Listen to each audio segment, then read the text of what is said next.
ओम नमः शिवाय। हर हर महादेव। प्रिय भक्तजनों, आप सभी को शरदीय पूर्णिमा की हार्दिक शुभकामनाएं। आज अश्विन मास के शुक्ल पक्ष की पूर्णिमा तिथि है। आज इस पूर्णिमा को शरद पूर्णिमा के रूप में मनाया जाता है। शरद पूर्णिमा को कोजागिरी पूर्णिमा व्रत और रास पूर्णिमा भी कहा जाता है तथा कुछ क्षेत्रों में इस व्रत को कौमुदी व्रत भी कहा जाता है। शरद पूर्णिमा के दिन यानी आज के दिन चंद्रमा पृथ्वी के सबसे निकट होता है। ये पर्व रात में चंद्रमा की दूधिया रोशनी के बीच मनाया जाता है। ऐसी मान्यता है कि पूरे साल में केवल शरद पूर्णिमा के दिन ही चंद्रमा अपनी 16 कलाओं से परिपूर्ण होता है। इस दिन चंद्रदेव की पूजा करना शुभ होता है। शरद पूर्णिमा के दिन व्रत करना भी फलदायी होता है। पौराणिक मान्यताओं के अनुसार इस दिन चंद्रमा की किरणों से अमृत की वर्षा होती है और इस दिन शरद ऋतु का आगमन होता है। इस दिन चंद्रमा की दूधिया रोशनी में दूध की खीर बनाकर रखी जाती है और बाद में इस खीर को प्रसाद के रूप में खाया जाता है। ऐसी मान्यता है कि इस खीर खाने से शरीर के सभी रोगों से मुक्ति मिलती है। शरदीय पूर्णिमा को कोजगार पूर्णिमा भी कहते हैं। ऐसी मान्यता है कि माँ लक्ष्मी रात्रि को देखने के लिए घूमती हैं, पूरी धरती पे भ्रमण करती हैं और ये देखती हैं कि कौन जाग रहा है। जो जाग रहा है उसे धन देती हैं। लक्ष्मी जी के कोजागृति कहने के कारण इस व्रत का नाम कोजागर पड़ा। प्रिय भक्तजनों, अब श्रवण कीजिए शरदीय पूर्णिमा की कथा का। लेकिन उससे पहले आपसे निवेदन है कि अगर आप इस चैनल पर नए हैं तो सब्सक्राइब जरूर कर लीजिए, क्योंकि कल से यानी कार्तिक माह शुरू होते ही इस चैनल पर आपको हर रोज कार्तिक मास की कथाएं और कार्तिक महात्म्य की कथाएं सुनने को मिलेगी। इसलिए चैनल को सब्सक्राइब जरूर कीजिए। अब श्रवण कीजिए कथा का। पौराणिक कथा के अनुसार प्राचीन काल में एक साहूकार की 2 बेटियां थीं। दोनों बेटियां पूर्णिमा का व्रत करती थी। बड़ी बहन पूरा व्रत करती थी और छोटी बहन अधूरा व्रत करती थी। कुछ समय उन दोनों बहनों की शादियां हो गई और शादी के कुछ समय बाद उस साहूकार की बेटियों के बच्चे हुए। लेकिन बड़ी बेटी का बच्चा तो एकदम स्वस्थ और तंदुरुस्त था, लेकिन छोटी बेटी का बच्चा जन्म होते ही मर गया। इस प्रकार साहूकार की छोटी बेटी के जितनी बार बच्चे होते वो जन्म लेते ही मर जाते। एक दिन छोटी बहन ने पंडित जी को बुलाकर पूछा कि मेरे बच्चे जीवित नहीं रहते, उनका जन्म होते ही मर जाते हैं। तब पंडित जी ने कहा कि तुम पूर्णिमा के अधूरे व्रत करती हो। इसका परिणाम यह है कि तुम्हारे बच्चे जन्म लेते ही मर जाते हैं। तुम जिस दिन व्रत को पूरे विधि विधान से करोगी तब से तुम्हारे बच्चे जीवित रहेंगे। छोटी बहन ने अब पूरे विधि विधान से व्रत पूरे किए, लेकिन फिर भी थोड़े दिनों बाद उसके लड़का होकर मर गया। उस मरे हुए बच्चे को उठाकर पलंग पर सुला दिया और चादर से ढक दिया। फिर बड़ी बहन को बुलावा भेजा। बड़ी बहन पलंग पर सोते ही बच्चे को छूते ही लड़का रोने लगा। तब छोटी बहन ने कहा कि ये आपके पुण्य प्रताप से मेरा लड़का जीवित हुआ है। हम दोनों का पूर्णिमा का व्रत करती थी। आप तो व्रत पूरा करती थी, लेकिन मैं अधूरा व्रत करती थी। इसके दोष से मेरे बच्चे जीवित नहीं रहते। आपके छूते ही बच्चा जैसे गहरी नींद से उठ गया और वैसे ही रोने लगा। हे पूर्णिमा माता, जैसे छोटी बहन की गोद भरी है वैसे सभी की गोद भरना और जो कोई भी पूर्णिमा का व्रत करे उसे पूरा व्रत का फल देना।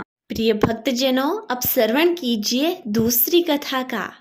पौराणिक कथा के अनुसार मगध देश में वलित नामक एक आधा चक्रवादी ब्राह्मण था। उसकी पत्नी चंडी अति कर्कशा थी। वह ब्राह्मण को रोज ताने देती कि मैं किस दरिद्र के घर आ गई हूँ।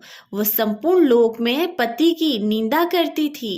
पति के विपरीत आचरण करते ही उसने अपना धर्म बना लिया था। वो पापिनी रोज पति को राजा के यहाँ चोरी करके धन लाने को उकसाया करती। एक बार श्राद्ध में समय उसने पिंडों को उठाकर कुएं में फेंक दिया। इससे अत्यंत दुखी होकर ब्राह्मण जंगल में चला गया, जहाँ उसे नाग कन्याएं मिली। उस दिन अश्विन मास की पूर्णिमा थी। नाग कन्याओं ने ब्राह्मण को रात्रि जागरण कर लक्ष्मी जी को प्रसन्न करने वाला कोजागर व्रत करने को कहा। कोजागर व्रत के प्रभाव से ब्राह्मण के पास अतुल धन संपत्ति हो गई।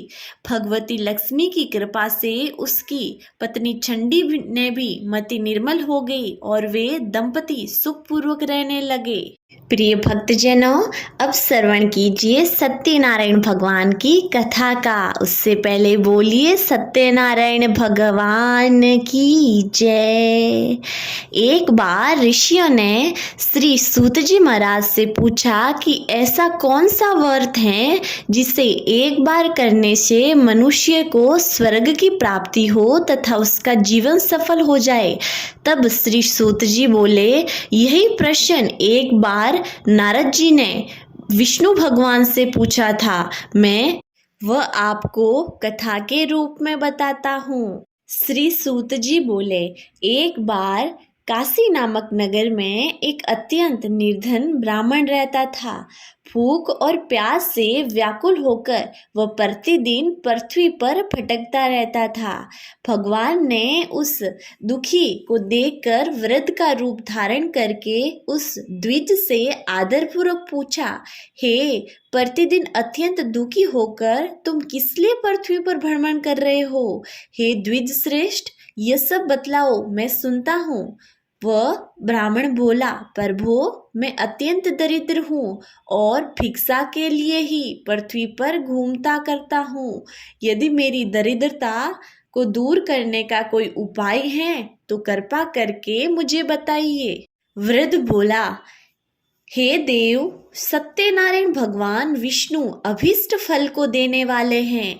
वे प्रिय तुम उसका उत्तम व्रत करो, जिसे करने से मनुष्य सभी दुखों से मुक्त हो जाता है। व्रत के विधान को भी यत्न पूर्वक कहकर वृद्ध रूपधारी भगवान विष्णु वहीं पर अंतर्ध्यान हो गए। वृद्ध ने जैसा कहा है उस व्रत को अच्छी प्रकार से वैसे ही करूँगा, ये सोचते हुए उस रात में नींद नहीं आई। अगले दिन प्रातःकाल उठकर सत्यनारायण का व्रत करूँगा, ऐसा संकल्प करके वह भिक्षा के लिए चल पड़ा। उस दिन भिक्षा में बहुत सा धन प्राप्त हुआ। उसी धन से उसने बंधु बांधवों के साथ भगवान सत्यनारायण का व्रत किया।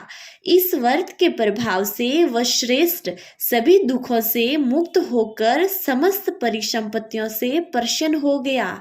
उस दिन से लेकर प्रत्येक महीने उसने ये व्रत किया। इस प्रकार भगवान सत्यनारायण के इस व्रत को करने से वह श्रेष्ठ सभी पापों से मुक्त हो गया और उसने दुर्लभ मोक्ष पद को प्राप्त किया। इस पृथ्वी पर उससे सुने हुए इस व्रत को किसने किया, हम सब सुनना चाहते हैं। उस व्रत की हमारी श्रद्धा हो रही है। श्री सूत जी बोले, मुनियों, पृथ्वी पर जिसने यह व्रत किया उसे आप लोग सुने। एक बार वह द्विज श्रेष्ठ अपनी धन संपत्ति के अनुसार बंधु बांधवों तथा परिवारजनों के साथ व्रत करने के लिए उद्यत हुआ।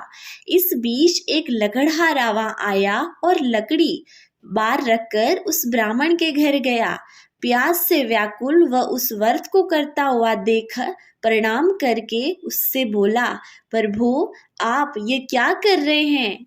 इसके करने से किस फल की प्राप्ति होती है, विस्तार पूर्वक मुझे कहिए। वे बोले, ये सत्यनारायण का व्रत है जो सभी मनोरथों को प्रदान करने वाला है। उन्हीं के प्रभाव से मुझे यह सब महान धन धान्य प्राप्त हुआ है। जल पीकर तथा प्रसाद ग्रहण करके वह नगर चला गया। सत्यनारायण देव के लिए मन से ऐसा सोचने लगा कि आज लकड़ी बेचने से जो धन प्राप्त होगा उसी धन से भगवान सत्यनारायण का श्रेष्ठ व्रत करूंगा। इस प्रकार मन में चिंतन करता हुआ लकड़ी को मस्तक पर रख कर उस सुंदर नगर में गया जहाँ धन संपन्न लोग रहते थे। उस दिन उसने लकड़ी का दुगुना मूल्य प्राप्त हुआ। इसके बाद वह प्रसन्न हृदय होकर पके हुए केले का फल, शर्करा, घी, दूध और गेहूं का चूर्ण सवाया मात्रा में लेकर अपने घर आया। तत्पश्चात उसने अपने बांधवों को बुलाकर विधि विधान से भगवान श्री सत्यनारायण का व्रत किया। उस व्रत के प्रभाव से वह धन पुत्र से संपन्न हो गया और इस लोक में अनेक सुखों का उपभोग कर अंत में सत्यपुर अर्थात बैंकुट लोक चला गया। श्री सूत जी बोले, श्रेष्ठ मुनियों, अब मैं पुनः आगे की कथा कहूँगा, आप लोग ध्यान से सुने। प्राचीन काल में उल्का मुख नाम का एक राजा था। वह जितेंद्रिय, सत्यवादी तथा अत्यंत बुद्धिमान था। वह विद्वान राजा प्रतिदिन देवालय जाता और धन देकर संतुष्ट करता था।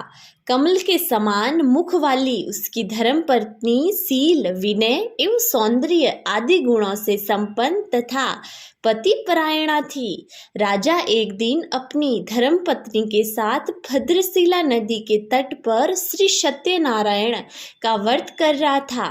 उसी समय व्यापार के अनेक प्रकार की पुष्कल धनराशि से संपन्न एक साधु नाम का बनिया वहां पहुंचा।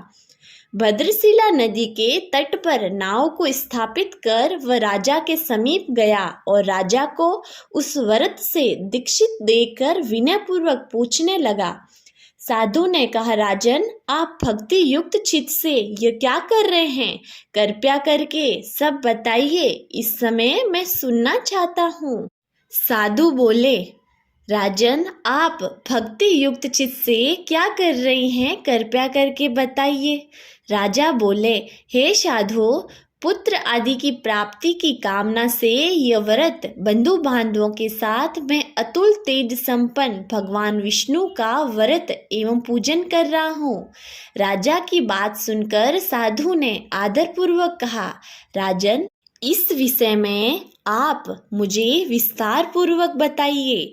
आपके कथा अनुसार मैं व्रत एवं पूजन करूंगा। मुझे भी संतति नहीं है, इससे अवश्य ही संतति प्राप्त होगी। ऐसा विचार कर वह व्यापार से निवृत्त हो आनंद पूर्वक अपने घर आया। उसने अपनी पत्नी से संतति प्रदान करने वाले इस सत्य व्रत को विस्तार पूर्वक बताया तथा जब मुझे संतति प्राप्त होगी तब मैं इस व्रत को करूंगा। इस प्रकार उस साधु ने अपनी भार्या लीलावती से कहा। एक दिन उसकी लीलावती नाम की सती साध्वी भार्या पति के साथ आनंद चित्त से ऋतुकालीन धर्माचरण से प्रवृत्त हुई और भगवान श्री सत्यनारायण की कृपा से उसकी वह भार्या गर्भिणी हुई। 10वें महीने में उसने कन्या रत्न की प्राप्ति हुई और वह शुक्ल पक्ष के चंद्रमा की भांति दिन प्रतिदिन बढ़ने लगी। उस कन्या का कलावती नाम रखा गया। इसके बाद एक दिन लीलावती ने अपने स्वामी से मधुर वाणी में कहा, आप पूर्व में संकल्पित श्री सत्यनारायण के व्रत को क्यों नहीं कर रहे हैं? साधु बोले, प्रिय, इसके विवाह के समय व्रत करूंगा। इस प्रकार अपनी पत्नी को भली भांति आश्वस्त कर वह व्यापार करने के लिए नगर की ओर चला गया। इधर कन्या कलावती पिता के घर में बढ़ने लगी। कुछ वर्ष समय बीतने के बाद धर्मज्ञ साधु ने नगर में सखियों के साथ कीर्तन करती हुई अपनी कन्या को विवाह योग्य देखकर आपस में मंत्रणा करके कन्या विवाह के लिए श्रेष्ठ वर का अन्वेषण करो ऐसा दूत से कहकर शीघ्र ही उसे भेज दिया। उसकी आज्ञा प्राप्त करके दूत कांचन नामक नगर में गया और वहां से एक वणिक का पुत्र लेकर आया। उस साधु ने उस वणिक के पुत्र को सुंदर और गुणों से संपन्न देखकर अपनी जाति के लोगों तथा बंधु बांधवों के साथ संतुष्ट चित्त हो विधि विधान से वणिक पुत्र के हाथ में कन्या का दान कर दिया। उस समय वह साधु बनिया दुर्भाग्यवश भगवान का उत्तम व्रत भूल गया। पूर्व संकल्प के अनुसार विवाह के समय में व्रत न करने के कारण भगवान उस पर रुष्ट हो गए। कुछ समय पश्चात अपने व्यापार कर्म में कुशल व साधु बनिया काल के प्रेरणा से अपने दामाद के साथ व्यापार करने के लिए समुद्र के समीप स्थित रतनसार नामक सुंदर नगर में गया और अपने श्री संपन्न दामाद के साथ वहां व्यापार करने लगा। उसके बाद वे दोनों राजा चंद्रकेतु के रमणीय उस नगर में गए। उसी समय भगवान श्री सत्यनारायण ने अपने भ्रष्ट प्रतिज्ञा देखकर इसे दारुण कठिन और महान दुख प्राप्त होगा ये श्राप दे दिया। एक दिन एक चोर राजा चंद्रकेतु के धन को चुराकर वहीं आया जहां दोनों वणिक स्थित थे। वह अपने पीछे दौड़ते हुए दूतों को देखकर भयचित से तन वहीं छोड़कर शीघ्र ही छिप गया। इसके बाद राजा के दूत वहां गए जहां वह साधु वणिक था। वह राजा के धन को देखकर वे दूत उन दोनों वणिक पुत्रों को बांधकर ले आए और हर्षपूर्वक दौड़ते हुए राजा से बोले, प्रभु हम दो चोर पकड़ के लेकर आए हैं, इसे देखकर आप आज्ञा दें। राजा की आज्ञा से दोनों शीघ्र ही दृढ़तापूर्वक बांधकर बिना विचार किए महान कारागार में डाल दिए गए। भगवान सत्यदेव की माया से किसी ने उन दोनों की बात नहीं सुनी और राजा चंद्रकेतु ने उन दोनों का धन भी ले लिया। भगवान के शाप से वणिक के घर में उसकी भार्या भी अत्यंत दुखित हो गई और उसके घर में सारा का सारा जो धन था वह चोर ने चुरा लिया। लीलावती शारीरिक तथा मानसिक पीड़ाओं से युक्त भूख और प्यास से दुखी हो अन्न की चिंता से दर दर भटकने लगी। कलावती कन्या भी भोजन के लिए इधर उधर प्रतिदिन घूमने लगी। एक दिन भूख से पीड़ित कलावती एक के घर गई। वहां जाकर उसने श्री सत्यनारायण के व्रत पूजन को देखा। वहां बैठकर उसने कथा सुनी और वरदान मांगा। उसके बाद प्रसाद ग्रहण करके वह कुछ रात होने पर अपने घर गई। माता ने कलावती कन्या से प्रेम पूर्वक पूछा, पुत्री रात में तू कहाँ रुक गई थी? तुम्हारे मन में क्या है? कलावती कन्या ने तुरंत माता से कहा, माँ मैंने एक घर में मनोरथ प्रदान करने वाला व्रत देखा है। कन्या की उस बात को सुनकर वणिक की भार्या व्रत करने को उद्यत हुई और प्रसन्न मन से उस साध्वी ने बंधु बांधवों के साथ भगवान श्री सत्यनारायण का व्रत किया तथा इस प्रकार प्रार्थना की, भगवान आप हमारे पति एवं जमाता के अपराध को क्षमा करें, वे दोनों अपने घर शीघ्र आ जाए। इस व्रत से भगवान सत्यनारायण पुनः संतुष्ट हो गए और उन्होंने नरपश्रेष्ठ चंद्रकेतु को स्वप्न दिखाया और स्वप्न में कहा, नरपश्रेष्ठ प्रातःकाल दोनों वाणिकों को छोड़ दो और वह सारा धन भी दे दो जो तुमने उनसे इस समय ले लिया है, अन्यथा राज्य धन एवं पुत्र सहित तुम्हारा सर्वनाश कर दूंगा। राजा ने स्वप्न में ऐसा कहकर भगवान सत्यनारायण अंतर्ध्यान हो गए। इसके बाद प्रातः राजा ने अपने सभासदों के साथ सभा में बैठकर अपना स्वप्न लोगों को बताया और कहा, दोनों बंदी वाणिक पुत्रों को शीघ्र ही मुक्त कर दो। राजा की ऐसी बात सुनकर वे राजपुरुष दोनों महाजनों को बंधन मुक्त करके राजा के सामने लाकर विनय पूर्वक बोले, महाराज, बेड़ी बंधन से मुक्त करके दोनों वणिक पुत्र लाए गए। इसके बाद दोनों महाजन नरपश्रेष्ठ चंद्रकेतु को प्रणाम करके अपने पूर्व वृत्तांत का स्मरण करते हुए भयहीन हो गए और कुछ बोल न सके। राजा ने वणिक पुत्रों को देखकर आदरपूर्वक कहा, आप लोगों को प्रारब्धवश ये महान दुख प्राप्त हुआ है। इस समय अब कोई भय नहीं है। ऐसा कहकर उनकी बेड़ी खुलवाकर सौर कर्म आदि कराया। राजा ने वस्त्र अलंकार देकर उन दोनों वणिक पुत्रों को संतुष्ट किया तथा सामने बुलाकर वाणी द्वारा अत्यंत आनंदित किया। पहले जो धन लिया था उसे दूना करके दिया। उसके बाद राजा ने पुनः उनसे कहा, साधो, अब आप अपने घर जाओ। राजा को प्रणाम करके आपकी कृपा से हम जा रहे हैं। ऐसा कहकर उन दोनों महावैश्यों ने अपने घर की ओर प्रस्थान किया।